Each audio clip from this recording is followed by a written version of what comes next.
In this video, I'm going to react to TikToks of people making really bad money decisions. Make sure you watch all the way to the end because there is a video revealing a new way that FICO is using to create credit scores. If you don't know this new way, you could wreck your ability to qualify for home loans, auto loans, and more. Let's get started. Why is your car payment $1,300?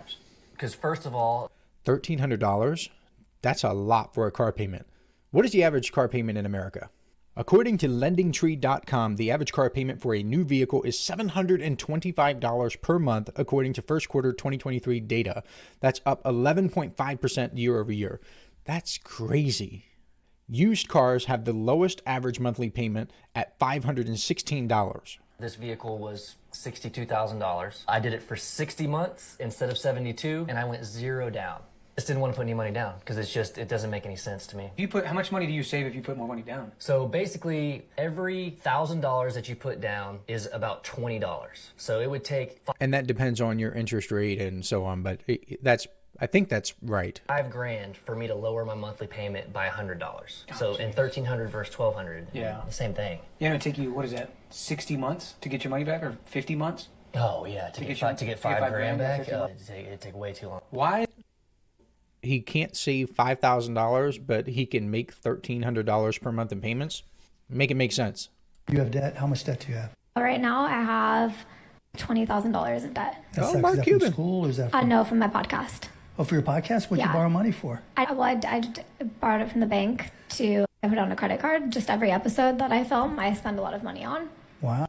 Good for her. That is what I would consider debt that is okay to have if you're investing it into a business and you're expecting to get a return on investment. I haven't made any Why money. don't you come to me and like investors instead of having to borrow? Because investors will take equity and they'll take a piece of your business. When you borrow money and invest it in your business, you still own 100% of your business. Because I wanted to have full ownership of it myself. So See, look at you.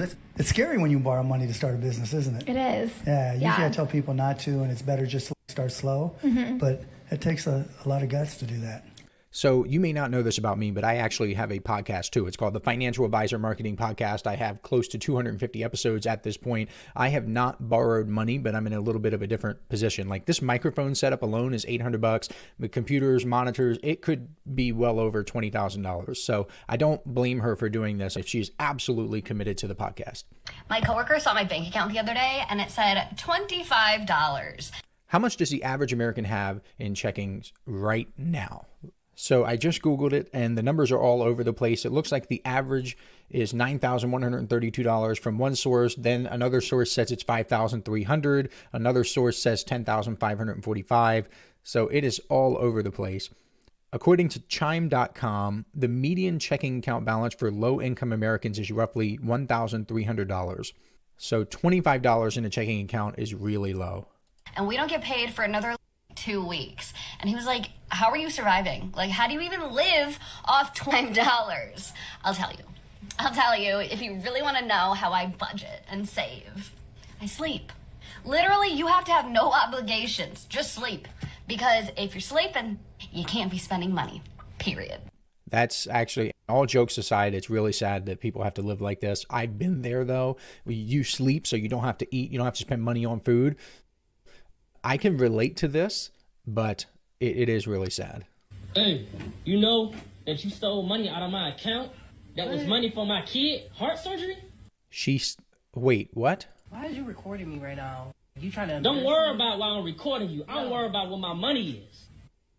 I begged you to take me to that concert. Why wouldn't you take me to the concert? Because the concert is the least of my worries I don't right care now. about that. Like, my kid heart surgery is what I'm worried about right now. Look, and for you to take my money out of my account just to go to some Beyonce concert, you done lost your mind. I don't care. I don't care what you don't care about. Your voice like right now. Oh, Why me don't my you money. Ask your baby mom.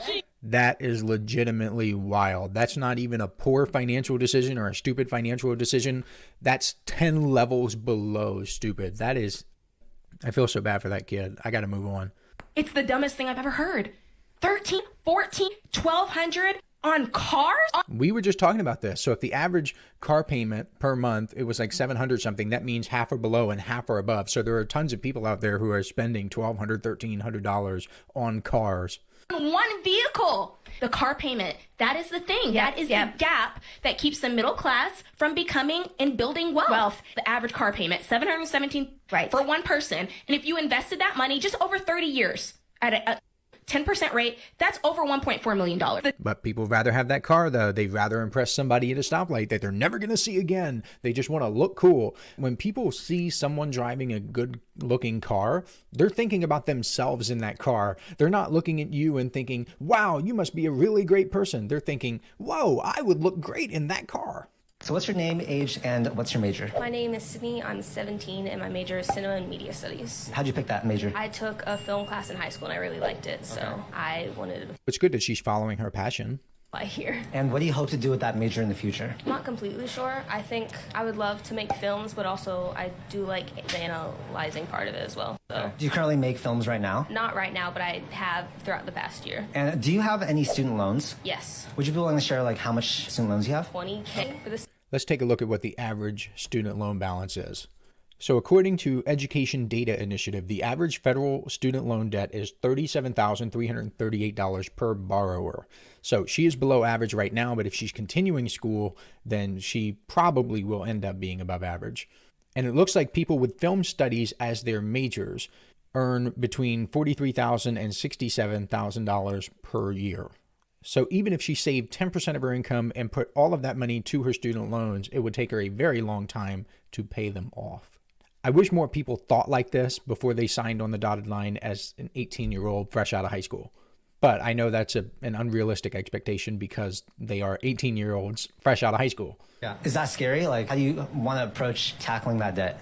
That's very scary to think that after college I'm going to have a lot of loans and just be in a lot of debt and it affecting my credit and things like that as I go on. It affects your credit, your ability to rent a place, to buy a house, to get a car, your decision to have children if that's what you want to do. It affects a lot. Out of all these purchases here, 85 to 90% of them are things you do not need. That is bullshit. Don't bullshit. We don't bullshit here. That's not paycheck to paycheck. That is choosing to put those purchases over actually paying off debts, actually living, actually saving, actually investing. I think that's a good point. A lot of people are making conscious choices to go out to eat, to get a more expensive car, to live in a more expensive place, when they could put that money toward investing and paying off debt. They don't want to acknowledge that hard truth, but they are choosing to do that.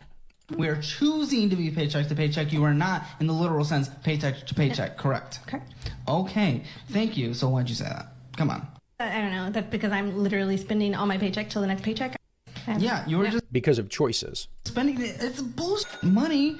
This is bullshit spending. This was mean. This was crazy. And if we have debts to pay off, if we have car payments, if we have all these things, what's your retirement account look like today? God, I just started it in January or December. That's good that she started a retirement account. Only retirement account ever? I think I told you in the last one I ended up cashing out the only other one I had. That's right. Yep. And you're 40, so we have no retirements. Don't cash out your retirement accounts. Let those things compound and grow over time. Your future self will thank you. Here's how I live paycheck to paycheck while making $150K a year.